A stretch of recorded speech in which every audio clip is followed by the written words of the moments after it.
Renungan Pagi, Agama yang Bersinar oleh Ellen G. White, 5 Juli 2023. Mari kita berdoa. Bapa kami yang di sorga, Allah pencipta langit dan bumi, laut dan segala isinya, Allah yang maha besar, maha kuasa, sumber segalanya, yang kami sembah selalu melalui anak-Mu yang tunggal, Yesus Kristus.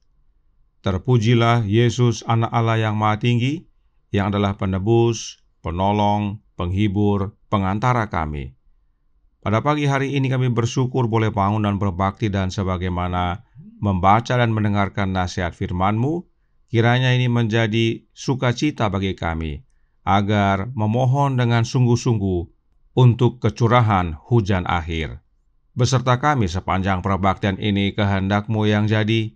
Ampun kami akan dosa dan salah, karena kami berdoa hanya dalam nama anak Allah yang tunggal, Yesus Kristus, yang adalah Tuhan dan Juru Selamat kami. Amin. Renungan hari ini akan dibacakan oleh Saudara Amir Siregar. Kepada Saudara Amir, kami persilahkan. Selamat pagi, saudaraku dalam Tuhan. Bacaan kita tanggal 5 Juli berjudul Allah akan mengirimkan hujan akhir. Ayatnya terdapat dalam Yoel 2 ayat 23, berbunyi, Hai Bani Sion, bersorak-soraklah dan bersukacitalah karena Tuhan Allahmu, sebab telah diberikannya kepadamu hujan pada awal musim dengan adilnya, dan diturunkannya kepadamu hujan pada awal dan hujan pada akhir musim seperti dahulu. Pada hari Pentakosta mereka semua bersama-sama, ketika tiba-tiba terdengar suara dari langit seperti tiupan angin keras yang memenuhi seluruh rumah tempat mereka duduk. Mereka melihat lidah-lidah seperti nyala api menyebar dengan sendirinya, satu hinggap di atas kepala masing-masing, dan semuanya dipenuhi dengan Roh Kudus. Kisah Para Rasul 2 ayat 1-4. Roh itu turun ke atas para murid yang menunggu dan berdoa dengan kepenuhan yang menjangkau setiap hati, yang tak terbatas mengungkapkan dirinya dalam kuasa kepada jemaatnya. Seolah-olah selama berabad-abad pengaruh ini telah ditahan, dan sekarang surga bersukacita karena dapat mencurahkan kekayaan kasih karunia Roh ke atas jemaat. Dan di bawah pengaruh Roh, kata-kata pertobatan dan pengakuan bercampur dengan nyanyian pujian untuk dosa yang diampuni. Ucapan syukur dan nubuat terdengar. Seluruh surga membungkuk rendah untuk melihat dan memuja kebijaksanaan kasih yang tak tertandingi dan tak terpahami. Terpesona para rasul berseru, inilah kasih itu. Mereka menggenggam karunia yang diberikan, dan apa yang terjadi selanjutnya? Pedang roh yang baru diasah dengan kekuatan dan bermandikan kilat surga memotong jalannya melalui ketidakpercayaan. Ribuan orang bertobat dalam sehari. Acts of the Apostles halaman 38. Murid-murid terheran-heran dan sangat bersukacita atas kehebatan penuaian jiwa-jiwa. Acts of the Apostles halaman 44. Adegan-adegan ini harus diulangi dan dengan kekuatan yang lebih besar. Pencurahan Roh Kudus pada hari Pentakosta adalah hujan awal, tetapi hujan akhir akan lebih melimpah. Roh menunggu permintaan dan penerimaan kita. Christ Object Lessons halaman 121. Demikian bacaan kita pada pagi hari ini. Terima kasih dan Tuhan Yesus memberkati. Terima kasih atas penata layanan Saudara Amir. Tuhan Yesus memberkati. Selamat pagi saudaraku dalam Tuhan. Kebenaran tentang hujan akhir ini penting sekali dipahami oleh umat-umat Allah. Sebab hujan akhir dan hujan awal adalah sama.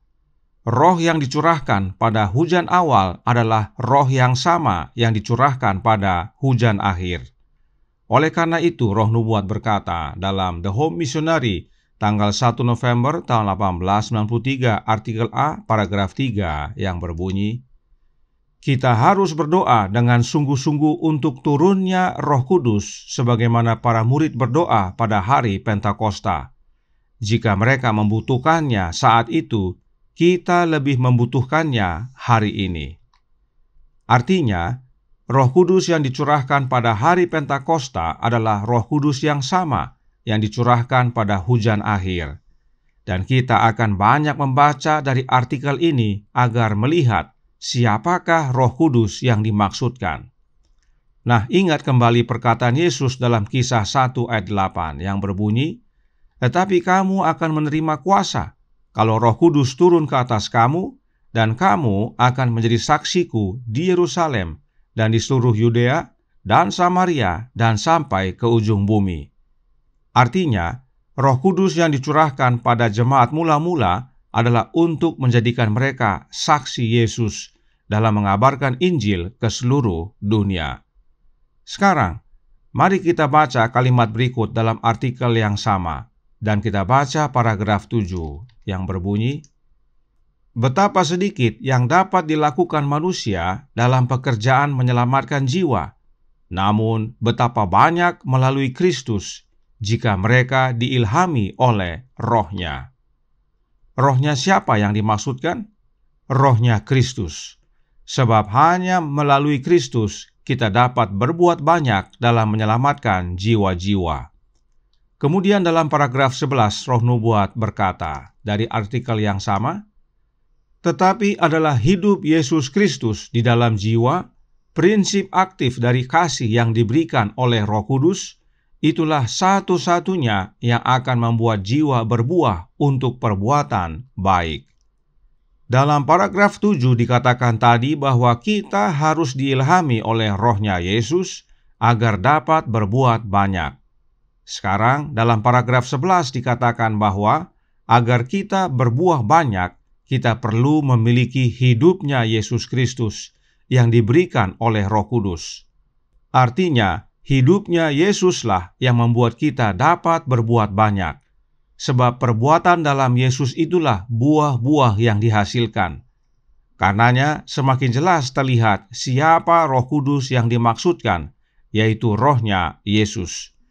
Tidak heran dalam paragraf 12 Roh Nubuat dengan jelas menyatakan, masih dari artikel yang sama, ketika seseorang benar-benar dikosongkan dari dirinya, ketika setiap Allah palsu dibuang dari jiwanya, kekosongan itu dipenuhi oleh Roh Kristus yang mengalir masuk.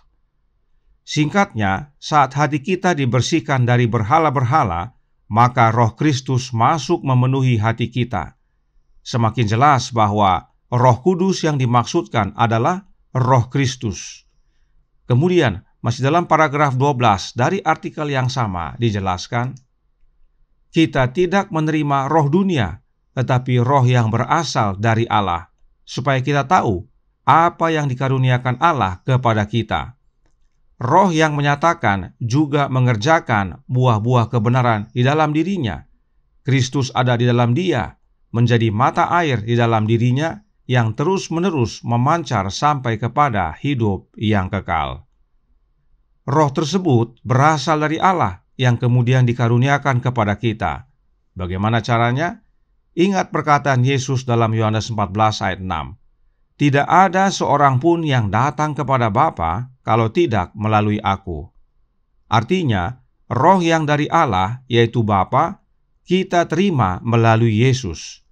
Karenanya Yesus berkata dalam Yohanes 14 ayat 20, "Pada waktu itulah kamu akan tahu bahwa aku di dalam Bapa-Ku, dan kamu di dalam aku, dan aku di dalam kamu."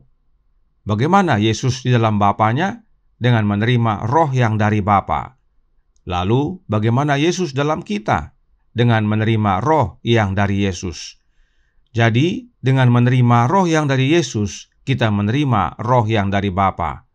Dan dengan menerima roh yang dari Yesus, itulah wujud Kristus tinggal dalam kita, menjadi mata air yang terus-menerus memancar kepada hidup yang kekal. Oleh sebab itu, dalam paragraf 17, masih dari artikel yang sama, semakin jelas dinyatakan siapa Roh Kudus yang dimaksudkan. Dikatakan di sana, ketika Roh Kudus dicurahkan ke atas jemaat mula-mula, adapun kumpulan orang yang telah percaya itu, mereka sehati dan sejiwa. Roh Kristus menjadikan mereka satu. Ini adalah buah dari tinggal di dalam Kristus. Jelas sudah bahwa Roh Kudus yang dicurahkan pada jemaat mula-mula adalah Roh-Nya Kristus. Sebab Roh Kristuslah yang menjadikan jemaat mula-mula sehati dan sejiwa. Maka artinya, Roh Kristuslah yang dicurahkan pada hujan awal, dan Roh Kristuslah yang dicurahkan pada hujan akhir. Nah, sebelum kita tutup, ada tulisan roh nubuat yang sering membuat bingung, di mana roh nubuat juga menyatakan bahwa Roh Kudus itu adalah oknum ketiga dari kealahan, dan Roh Kudus itu adalah wakilnya Yesus. Oleh karena hal ini, gereja Advent yang sekarang ini mengajarkan bahwa Roh Kudus itu bukan Roh Kristus, tetapi oknum lain yang mereka sebut Allah Roh Kudus. Berikut kutipan yang sering ditampilkan atau dibagikan untuk membuktikan adanya Allah Roh Kudus. Kerinduan Segala Zaman, bab 73, halaman 313, paragraf 2, berkata, "Dosa dapat dilawan dan dikalahkan hanya dengan perantaraan kuasa oknum ketiga dari kealahan, yang akan datang dengan tenaga yang tidak berkurang, melainkan dalam kepenuhan kuasa ilahi." Beginilah caranya para pendeta dan ahli teologi atau guru-guru dalam gereja Advent yang sekarang ini mengutip tentang oknum ketiga dari kealahan dari buku Kerinduan Segala Zaman. Mereka tidak jelaskan dengan lengkap.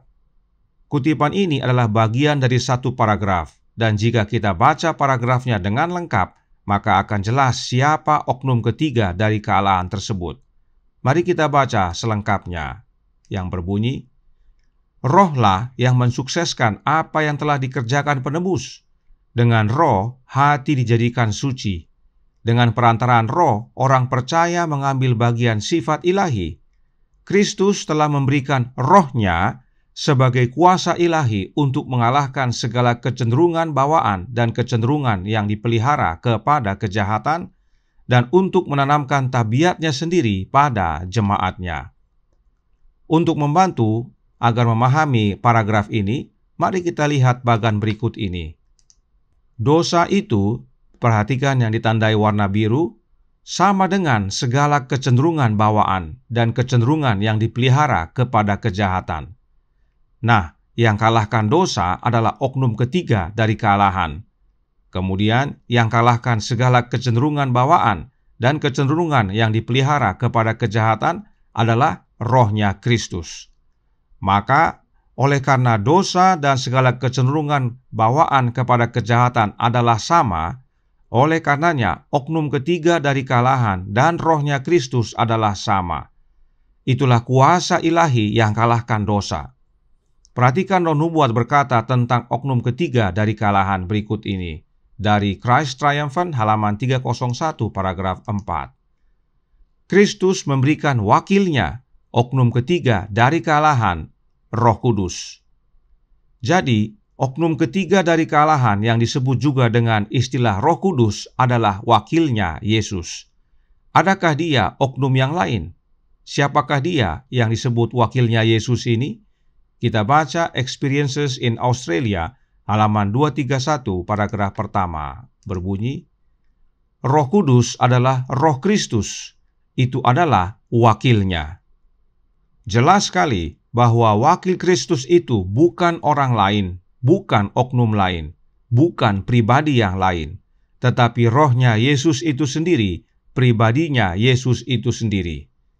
Jadi, wakil Kristus di dunia ini yang disebut dengan oknum ketiga dari kealahan, yang disebut juga Roh Kudus, adalah rohnya Kristus itu sendiri. Beginilah cara belajar roh nubuat yang benar. Karenanya, kami percaya bahwa Roh Kudus itu bukan sekedar kuasa, tetapi juga pribadi, yaitu pribadinya Yesus. Roh Kudus itu bukan pribadi yang berbeda dengan Yesus. Roh Kudus itu adalah pribadinya Yesus itu sendiri yang disebut Roh Kristus. Karenanya, saat renungan hari ini berkata dalam Radiant Religion halaman 188 paragraf 5, adegan-adegan ini harus diulangi dan dengan kekuatan yang lebih besar. Pencurahan Roh Kudus pada hari Pentakosta adalah hujan awal, tetapi hujan akhir akan lebih melimpah. Roh menunggu permintaan dan penerimaan kita. Roh Kudus yang dicurahkan pada hujan awal adalah Roh Kudus yang sama yang dicurahkan pada hujan akhir dan lebih melimpah. Dan Roh Kudus tersebut adalah rohnya Kristus. Karenanya, mintalah, maka kita akan menerimanya. Tuhan memberkati, saya bawa dalam nama Yesus. Amin. Mari kita berdoa. Bapa kami yang di sorga, Allah pencipta langit dan bumi, laut dan segala isinya, Allah yang maha besar, maha kuasa, sumber segalanya, yang kami sembah selalu melalui anak-Mu yang tunggal, Yesus Kristus. Terima kasih atas pekabaran yang penting sekali dan menguatkan pagi hari ini. Sebab banyak umat belum mengenal dengan baik dan benar siapa Roh Kudus itu. Roh Kudus yang dicurahkan pada hujan awal adalah sama dengan hujan akhir. Dan Roh Kudus tersebut adalah Roh-Nya Kristus. Karenanya tolong kami ya Bapa, curahkan Roh anak-Mu dalam hati ini, tinggallah dalam kami Yesus dan ubahkan kami, agar tidak hanya berubah dalam karakter serupa dengan Engkau, tetapi kami juga menjadi saksi-Mu untuk menjangkau jiwa-jiwa dimanapun kami berada, hingga pada akhirnya saat Engkau datang kedua kali, kami boleh menerima keselamatan bersama jiwa-jiwa yang lain. Beserta kami sepanjang hari ini kehendak-Mu yang jadi, ampun kami akan dosa dan salah, karena kami berdoa hanya dalam nama Anak Allah yang tunggal, Yesus Kristus, yang adalah Tuhan dan Juru Selamat kami. Amin.